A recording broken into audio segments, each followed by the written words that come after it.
Oh, finalmente le Olimpiadi. Alzi la mano chi non conosce la manifestazione dei Giochi Olimpici. Una di quelle manifestazioni che racchiude i tifosi di ogni tipologia di sport, per l'appunto. Quindi non si tratta solo di calcio, non si tratta solo di basket o di atletica, tutta una nazione, tutti gli sportivi di una nazione si ritrovano a tifare la propria compagine a questa edizione sportiva che racchiude tutti gli sport più importanti del mondo. Siga ha fatto un po' man bassa delle licenze per questa edizione del 2020 dei Giochi Olimpici che si terranno in Giappone. Nonostante il periodo difficile che tutti abbiamo vissuto, così come per altre manifestazioni sportive, anche le Olimpiadi si vedono slittare di un anno e di conseguenza anche il gioco che avevamo visto già in anteprima nel 2019 esce oggi su tutti i nostri sistemi, tra cui anche Google Stadia. Andiamo quindi a capire quanto Siga riesce a portare del clima dei Giochi Olimpici all'interno dei nostri salotti e soprattutto sui nostri sistemi di Google Stadia. Siete pronti?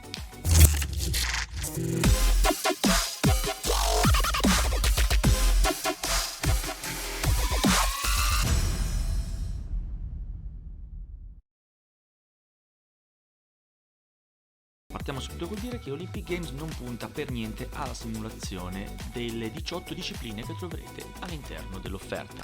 Lo stile prettamente arcade però regala un'immersività quasi immediata, sempre ben riuscita con degli ottimi minigiochi che si alternano tra action, rhythm game, quick time event, tutte cose molto divertenti, verranno spiegate a un inizio turno, permettono a chiunque di potersi divertire immediatamente con il nuovo titolo Siga. Anche il comparto grafico non punta al fotorealismo, ma bensì tentano una via molto più cartunesca, anche perché al giorno d'oggi situazioni come il calcio, piuttosto che la box, piuttosto che il judo, cercare il fotorealismo sta diventando fin troppo complicato da produzioni ben più esose, quindi magari preferibile invece che cercare un fotorealismo di bassa qualità, invece si possono sbizzarrire con una scelta grafica secondo me molto azzeccata che va dal cartunesco senza però andare a sfondare sul super deformed come magari siamo stati più abituati dai giochi olimpici di Mario e Sonic che più conosciamo. Momento ringraziamento, dobbiamo ringraziare Siga per sponsorizzarci per parlare del suo videogioco.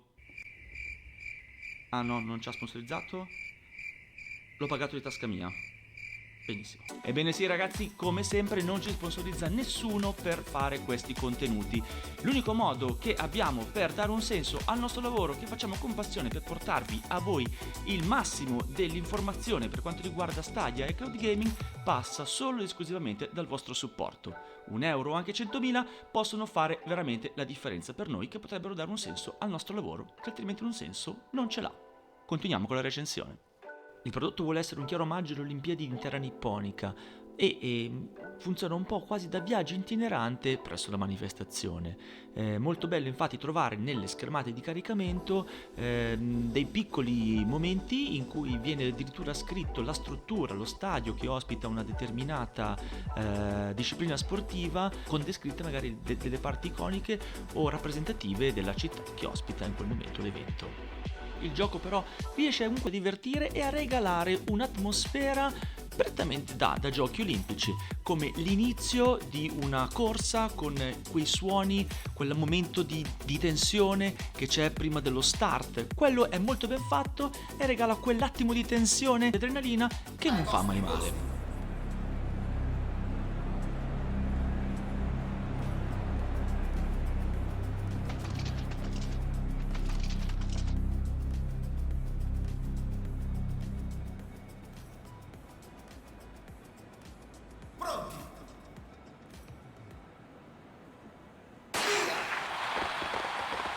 I 18 minigiochi sono molto divertenti e si distinguono tutti per le varie discipline, ognuno di loro è ben caratterizzato e ben costruito. Detto questo però nessuno di questi viene approfondito, come detto in precedenza, da un punto di vista simulativo, quindi non è necessario che conosciate le regole del rugby piuttosto che del beach volley. Sarà tutto abbastanza immediato e vi verrà spiegato bene in un tutorial iniziale. Generalmente i comandi sono molto minimali, faccio un esempio del calcio, passaggio alto, passaggio filtrante, tiro, contrasto, scivolata e nel caso la palla va al vostro avatar potrete creare un super shot.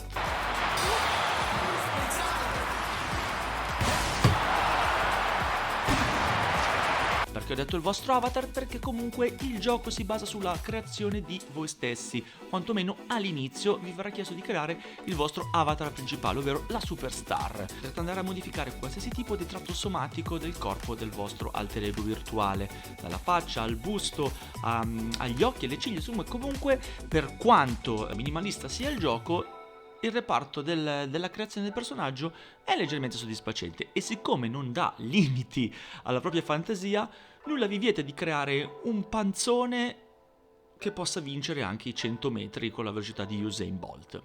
I personaggi che andrete a creare sono sia maschili che femminili e all'interno delle competizioni questi verranno mischiati senza alcun tipo di problema, questo per dare modo a qualsiasi tipo di utente di potersi riconoscere nel proprio personaggio preferito. Una volta fatto questo vi sarà anche data la possibilità, una volta scelta la vostra nazione di appartenenza, di poter modificare anche l'intera squadra che andrà a competere in tutti i 18 giochi olimpici della competizione.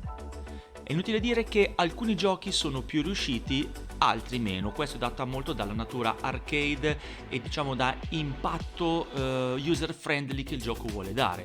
Giochi come il calcio molto probabilmente venendo da FIFA, da Pro Evolution Soccer, forse io stesso vado a pretendere qualcosa di più. Idem con il basket, da NBA 2K, chiaramente non vai a trovare quel feeling che magari sei più abituato, ma in sport che magari si videogiocano meno, come il beach volley piuttosto che il ping pong o il rugby, tutto questo sembra funzionare comunque in maniera sufficientemente divertente, che è la cosa principale. Ecco, se c'è una cosa che fa bene questo Olympic Games Tokyo 2020, sperando che ho detto tutti i nomi nell'ordine corretto, è che sa far divertire, il che è un obiettivo che ultimamente non è da sottovalutare, perché è il suo vero e unico target e lo raggiunge nella maniera perfetta. Il gioco è super divertente e soprattutto immediato. E nei giochi come la box o piuttosto come l'arrampicata o il judo o nel baseball troverete anche